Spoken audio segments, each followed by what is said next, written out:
My foot, मेरा दिमाग खराब है कि मैं किसी से मोहब्बत करूंगा।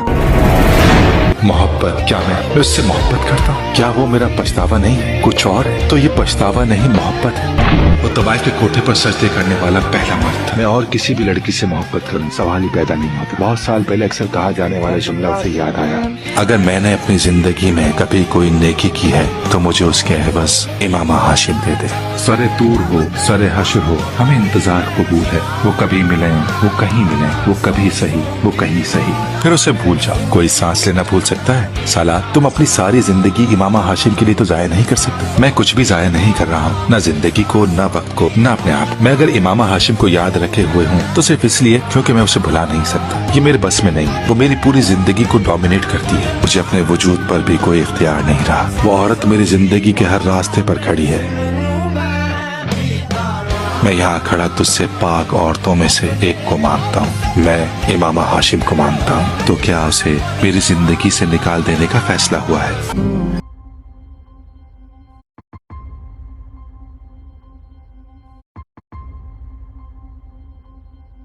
18-19 साल की उम्र में उसे यकीन था उन औरतों में कभी कोई ऐसी औरत नहीं हो सकती थी जिससे उसका कोई ताल्लुक होता, खूनी रिश्ता होता या मोहब्बत होती। उसकी माँ और बहन एलीट क्लास की फर्द थी। उसकी बीवी को भी उसी क्लास के किसी घर से आना था। उसकी बेटी भी उसी क्लास की होती। रेड लाइट एरिया की औरतें, इन्हें इसी काम के लिए पैदा किया गया है। उसे यकीन था अकड़ी गर्दन, उठी हुई ठोड़ी और तने हुए अबरुओं के साथ वो उस मखलूक से जितनी नफरत करता कम थी, जितनी तस्लील करता नाकाफी थी। अब किस्मत ने क्या किया था? 7 पर्दों में रहने वाली उस औरत को, जिसके जिस्म पर वो किसी की उंगली के लम्स तक को बर्दाश्त नहीं कर सकता था, उसे इस बाजार में फेंक दिया गया था। उससे चंद कदम आगे वो शख्स चल रहा था जो उसका ग्राहक था। सालार सिकंदर जबान खोलने के काबिल तक नहीं था। आवाज बुलंद नहीं कर सकता था, शिकवा नहीं कर सकता था। वो किसी से क्या कहता? क्या वो अल्लाह से कह सकता था कि उसके साथ ऐसा क्यों हुआ? आखिर उसने ऐसा क्या किया था? उसने अपने होंठ भींच लिए थे। उसकी कपकपाहट को कैसे रोकता? उन गलियों में आने वाला कोई शख्स कभी दावे के साथ ये कह सकता है कि उसके अपने घर, अपने खानदान की औरत कभी इस बाजार में नहीं आएगी? किसी दूसरे मर्द की जेब में पड़े हुए नोटों के एवज बिक सकेगी? नहीं। माँ, बहन या बीवी, बेटी, पोती, नवासी, आने वाली नस्लों में से कोई। सालार सिकंदर की जबान हलक से खींच ली गई थी। इमामा हाशिम उसकी बीवी थी, उसकी मनकूहा, एलीट क्लास की वो औरत जिसका इस बाजार से कभी वास्ता नहीं पड़ता। सालार सिकंदर ने एक बार फिर खुद को मार्गला की पहाड़ियों पर रात की तारीकी में दरख्त के साथ बंधा पाया। बेबसी की इंतहा थी। साहब, मेरे साथ चलो, हर उम्र की लड़की है मेरे पास, इस इलाके की सबसे अच्छी लड़कियां, कीमत भी ज्यादा नहीं है। उसके साथ एक आदमी चलने लगा। मैं इसलिए यहां नहीं आया हूं। सालार ने मध्यम आवाज में उस पर नजर डाले बगैर कहा, कोई ड्रिंक चाहिए? कोई ड्रग? मैं सबको सप्लाई कर सकता हूं। आकिफ ने एक कदम रोक कर कदरे उखड़े हुए अंदाज में उस आदमी से कहा, तुम्हें एक बार कहा ना जरूरत नहीं है, फिर पीछे क्यों पड़ गए हो? उस आदमी के कदम थम गए। सालार खामोशी से चलता रहा। उसका जहन किसी आंधी की जद में आया हुआ था। इमामा हाशिम वहां कब, क्यों, कैसे आ गई थी? माजी एक फिल्म की तरह उसकी नजरों के सामने आया था। प्लीज तुम एक बार उसको जाकर मेरे बारे में सब कुछ बताओ। उससे कहो मुझसे शादी कर ले। उससे कहो मुझे किसी चीज की जरूरत नहीं है, सिर्फ एक नाम है। उसको तुम हजरत मोहम्मद सल्लल्लाहु अलैहि वसल्लम का वास्ता दोगे तो वो इनकार नहीं करेगा। वो इतनी मोहब्बत करता है आप सल्लल्लाहु अलैहि वसल्लम से। उसने बहुत साल पहले अपने बेडरूम पर नींद दराज चिप्स खाते हुए मोबाइल फोन पर बड़े इत्मीनान के साथ उसको बिलखते सुना था। बाय द वे, तुम इमामा के क्या लगते हो? मैं और इमामा बहुत गहरे और पुराने फ्रेंड्स हैं। जलालुन नसर के माथे पर बल पड़ गए थे। सालार ने अजीब सी सरशारी महसूस की। जलाल उस वक्त इमामा और उसके बारे में क्या सोच रहा होगा, वो अच्छी तरह अंदाजा कर सकता था। उससे जाकर साफ साफ कह दो, मैं उससे शादी नहीं करूंगा। वो जलालुन नसर का ये पैगाम सुनते हुए इमामा हाशिम का चेहरा देखना चाहता था। उसने च्युइंगम के बबल बनाते हुए इमामा को मोबाइल पर खबर दी थी, तुमने मुझ पर इतने एहसान किए हैं, एक एहसान और करो। मुझे तलाक दे दो। वो फोन पर गिड़गिड़ाई थी। नहीं, मैं तुम पर एहसान करते करते थक गया हूं और अब एहसान नहीं कर सकता, और ये वाला एहसान, ये तो नामुमकिन है। उसने जवाबन कहा था, तुम तलाक चाहती हो, कोर्ट में जाकर ले लो, मगर मैं तुम्हें तलाक नहीं दूंगा। सलार के हलक में फंदे लगने लगे। हाँ, मैंने ये सब कुछ किया था, लेकिन मैंने जलालुन नसर की गलतफहमी को दूर कर दिया था। मैंने उसे सब कुछ बता दिया था, कुछ भी नहीं छुपाया। मैंने सिर्फ एक मजाक किया था, एक प्रैक्टिकल जोक। मैं ये तो नहीं चाहता था कि इमामा के साथ ये सब कुछ हो। वो जैसे किसी अदालत में आन खड़ा हुआ था। ठीक है, मैंने उसके साथ ज्यादती की, उसे तलाक नहीं देकर, मगर मैंने फिर भी ये ख्वाहिश तो नहीं की थी कि वो यहां कर फंसे। मैंने उसे घर छोड़ने से रोका था। मैंने मजाक में ही सही, मगर उसे मदद की ऑफर भी की थी। मैं तो उसे यहां लेकर नहीं आया था। कोई मुझे जिम्मेदार नहीं ठहरा सकता इस सब का। वो बेरब्त जुमलों में वजाहतें दे रहा था। उसके सर में सनसनाहट होने लगी थी, दर्द की एक तेज मानूस सी लहर। मिग्रेन, आधे सर का दर्द, मिग्रेन का एक और अटैक। वो चलते चलते रुका। होंठ भींचते हुए उसने बेइख्तियार अपनी कनपट्टी को मसला। दर्द की लहर गुजर गई थी। आंखें खोलकर उसने गली के पेचोखम को देखा। वो अंधी गली थी, कम से कम उसके लिए और इमाम हाशिम के लिए। उसने कदम आगे बढ़ाए। आकिफ एक चौबारे नुमा घर के सामने रुक गया था। उसने मुड़कर सलार को देखा। यही घर है। सलार का चेहरा कुछ और जर्द पड़ गया। कयामत अब और कितनी दूर रह गई थी।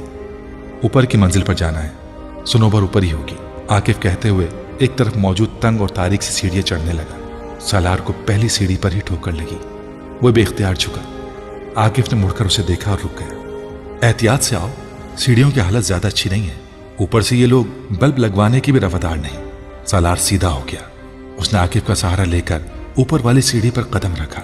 सीढ़ियां बल खाकर गोलाई की सूरत में ऊपर जा रही थीं और इतनी तंग थी कि सिर्फ एक वक्त में एक ही आदमी गुजर सकता था। उनकी सिमट भी उखड़ी हुई थी। वो बूट पहनने के बावजूद उनकी खस्ता हालत को जांच सकता था। जिस दीवार का सहारा लेकर वो सीढ़ियां चढ़ रहा था, उस दीवार की सिमट भी उखड़ी हुई थी।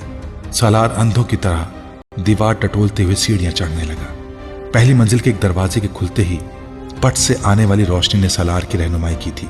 आकिफ वहां कहीं नहीं था। यकीनन वो दरवाजा पार करके आगे चला गया था। सालार चंद लम्हों के लिए वहां रुका, फिर उसने दहलीज के पार कदम रखा। वो अब एक चौबारे में था। एक तरफ से बहुत से कमरों के दरवाजे थे, दूसरी तरफ नीचे गली नजर आ रही थी। बरामदे नुमा लंबा चौबारा बिल्कुल खाली था। तमाम कमरों के दरवाजे उसे वहां खड़े बंद ही लग रहे थे। आकिफ कहां गया था वो नहीं जानता था। उसने बहुत मोहतात अंदाज में अपने कदम आगे बढ़ाए, यूं जैसे वो किसी भूत बंगले में आ गया था। अभी कोई दरवाजा खुलता और इमामा हाशिम उसके सामने आकर खड़ी हो जाती। मेरे खुदा, मैं उसका सामना यहां कैसे करूंगा? उसका दिल डूबा। वो उन बंद दरवाजों पर नजर डालते हुए चलता जा रहा था। जब उस बरामदे के आखिरी सिरे पर एक दरवाजे में से आकिफ निकला। तुम यहां रह गए हो? वो वहीं से बुलंद आवाज में बोला, यहां आओ। सालार के कदमों की रफ्तार तेज हो गई। सालार दरवाजे तक पहुंचने से पहले चंद लम्हे के लिए रुक गया। वो अपने दिल की धड़कन की आवाज बाहर तक सुन रहा था। फिर आंखें बंद किए सर्द हाथों की मुट्ठियां भींचते हुए वो कमरे में दाखिल हो गया। वहां आकिफ एक कुर्सी पर बैठा हुआ था, जबकि एक लड़की अपने बालों पर ब्रश करते हुए आकिफ से बातें कर रही थी। ये इमामा नहीं है, बेइख्तियार सालार के मुंह से निकला। हाँ, ये इमामा नहीं है, वो अंदर है, आओ। आकिफ ने उठते हुए एक और कमरे का दरवाजा खोला। सालार हमवार कदमों से उसके पीछे गया। आकिफ अगले कमरे को भी पार कर गया। एक और दरवाजा खोलकर एक दूसरे कमरे में दाखिल हो गया। हेलो सनोबर, सालार ने दूर से आकिफ को कहते हुए सुना। उसका दिल उछलकर हलक में आ गया। उसी लम्हे के लिए उसका दिल चाहा कि वो वहां से भाग जाए, अभी इसी वक्त। सरपट इधर उधर देखे बगैर इस घर से, इस इलाके से, इस शहर से, इस मुल्क से दोबारा कभी वहां का रुख तक ना करे। उसने गर्दन मोड़कर अपने अक़ब में मौजूद दरवाजे को देखा। आओ सालार, आकिफ ने उसे मुखातिब किया। वो अब गर्दन मोड़े अंदर किसी लड़की से मसरूफ गुफ्तगू था। सालार ने थूक निकला। उसका हलक कांटों का जंगल बन गया था। वो आगे बढ़ा। आकिफ ने अपनी पुश्त पर उसके कदमों की आवाज सुनी तो दरवाजे से हट गया। सालार दरवाजे में था। वो कमरे के वस्त में खड़ी थी। यह है सनोबर, आकिफ ने तारुफ करवाया। सालार उससे नजरें नहीं हटा सका। वो भी उस पर नजरें जमाए हुए थी। इमामा, वो बेहिस हरकत उसे देखता हुआ बड़बड़ाया। हाँ इमामा, आकिफ ने तस्दीक की। सालार घुटनों के बल जमीन पर गिर पड़ा। आकिफ घबरा गया। क्या हुआ? वो दोनों हाथों से अपना सर पकड़ते हुए सजदों में था। वो तवाइफ के कोठे पर सजदे करने वाला पहला मर्द था। आकिफ पंजों के बल बैठा उसे कंधे से पकड़ कर हिला रहा था। सालार सजदों में बच्चों की तरह रो रहा था। पानी, पानी लाओ। सुनोबर घबराते हुए तेजी से बेडरूम के सिरहाने पड़े जग और गिलास की तरफ गई और गिलास लेकर सालार के पास आकर खड़ी हो गई। सालार साहब, आप पानी पिए। सालार एक झटके से उठ बैठा, यूं जैसे उसे करंट लगा हो। उसका चेहरा आंसुओं से भीगा हुआ था। कुछ कहे बगैर उसने अपनी जींस की जेब से वॉलेट निकाला और पागलों की तरह उसमें से करेंसी नोट निकालकर सुनोबर के सामने रखता गया। उसने वॉलेट चंद सेकंड में खाली कर दिया था। उसमें क्रेडिट कार्ड्स के अलावा कुछ भी नहीं बचा था। फिर वो कुछ कहे बगैर उठ खड़ा हुआ और उल्टे कदमों दरवाजे की दहलीज को ठोकर लगाता हुआ बाहर निकल गया। आकिफ हक्का बक्का उसके पीछे आया। सालार, क्या हुआ है? कहां जा रहे हो? उसने सालार को कंधे से पकड़कर रोकने की कोशिश की। सालार वहशत ज़दा उससे अपने आप को छुड़ाने लगा। छोड़ो मुझे, हाथ न लगाओ, मुझे जाने दो। वो बुलंद आवाज में रोते हुए हिज़यानी अंदाज में चिल्लाया। इमामा से मिलना था तुम्हें। आकिफ ने उसे याद दिलाया। ये इमामा नहीं है, ये नहीं है इमामा हाशिम, मगर मेरे साथ जाना है तुम्हें। मैं चला जाऊंगा, मुझे तुम्हारी जरूरत नहीं है।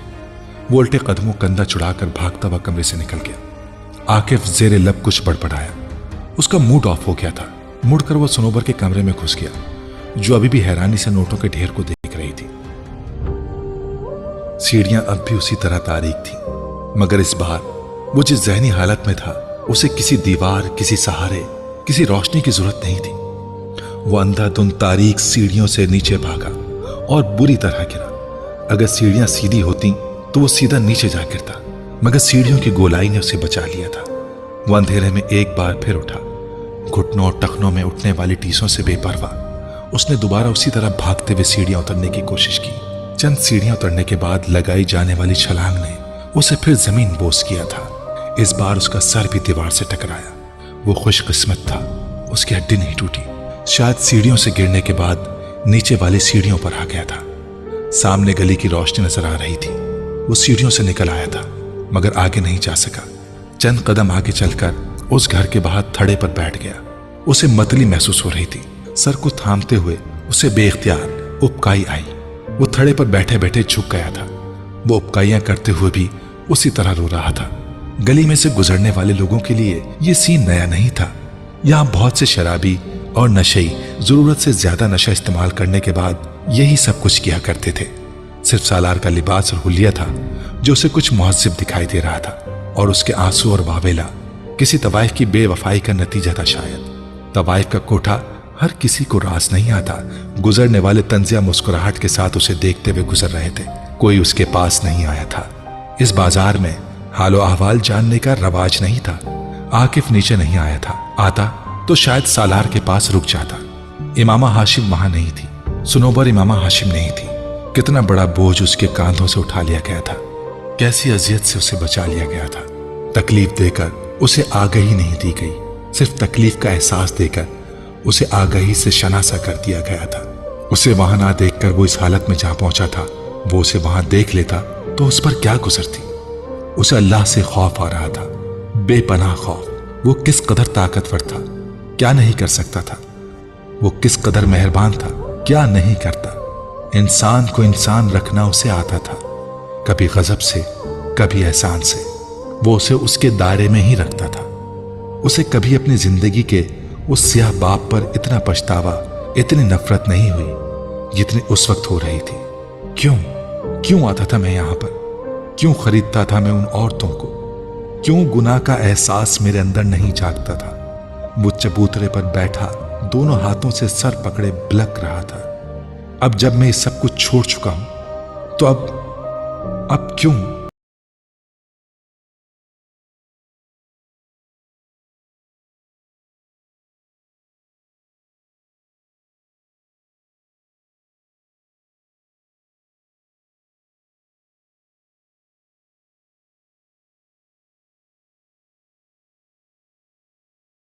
तुम्हें पता है इमामा, 9 साल में कितने दिन, कितने घंटे, कितने मिनट होते हैं?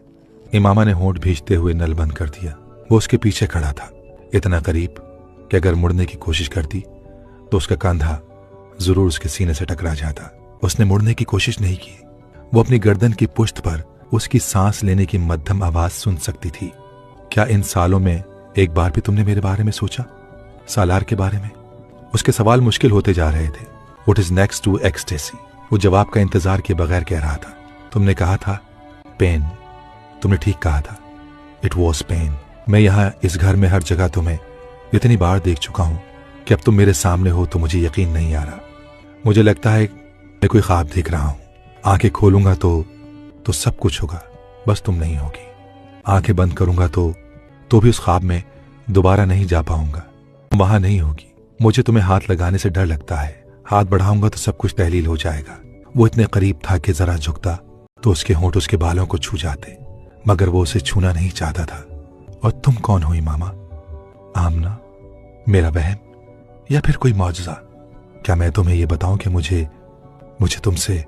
वो बहुत देर खामोश रहा, इतनी देर के वो उसे पलट कर देखने पर मजबूर हो गई। तब उसे पता चला कि वो क्यों खामोश हो गया था। उसका चेहरा भी भीगा हुआ था। वो दोनों जिंदगी में पहली बार एक दूसरे को इतने करीब से देख रहे थे, इतने करीब से कि वो एक दूसरे की आंखों में नजर आने वाले अपने अपने अक्स को भी देख सकते थे। फिर सालार ने उससे नजरें चुराने की कोशिश की थी। वो अपने हाथों से अपने चेहरे को साफ कर रहा था। तुम मुझसे और मैं तुमसे क्या छुपाऊं सालार? सब कुछ तो हम जानते हैं एक दूसरे के बारे में। मैं कुछ नहीं छुपा रहा, आंसू को साफ कर रहा हूं ताकि तुम्हें अच्छी तरह देख सकूं। वो किताबें नहीं है, सालार ने संजीदगी से कहा। कॉफी का घूंट भरते उसने चौंक कर सालार को देखा। 95% नॉवेल्स हैं, वो भी चीप रोमांस। ठीक है, चीप रोमांस है, लेकिन अच्छा लगता है मुझे ये सब कुछ। वहाँ लोग हमेशा मिल जाते हैं, कोई किसी से बिछड़ता नहीं है। मेरे लिए वंडरलैंड है ये। वो खिड़की से बाहर देखते हुए जैसे कहीं और पहुंची हुई थी। वो खामोशी से उसका चेहरा देखता और उसे सुनता रहा। जब अपनी जिंदगी में कुछ भी अच्छा ना हो रहा हो तो किसी ऐसी दुनिया में जाना अच्छा लगता है जहाँ सब कुछ परफेक्ट हो। वहाँ वो कुछ हो रहा हो जो आप चाहते हैं, वो मिल रहा हो जो आप सोचते हो। झूठ है ये सब कुछ, लेकिन कोई बात नहीं। इससे मेरी जिंदगी की कड़वाहट थोड़ी कम होती थी। मैं खौफनाक ख्वाब देखती थी और फिर मैंने इन नॉवेल्स के जरिए ख्वाबों की एक दुनिया बसा ली। मैं नॉवेल खोलती थी और यकदम जिंदगी बदल जाती।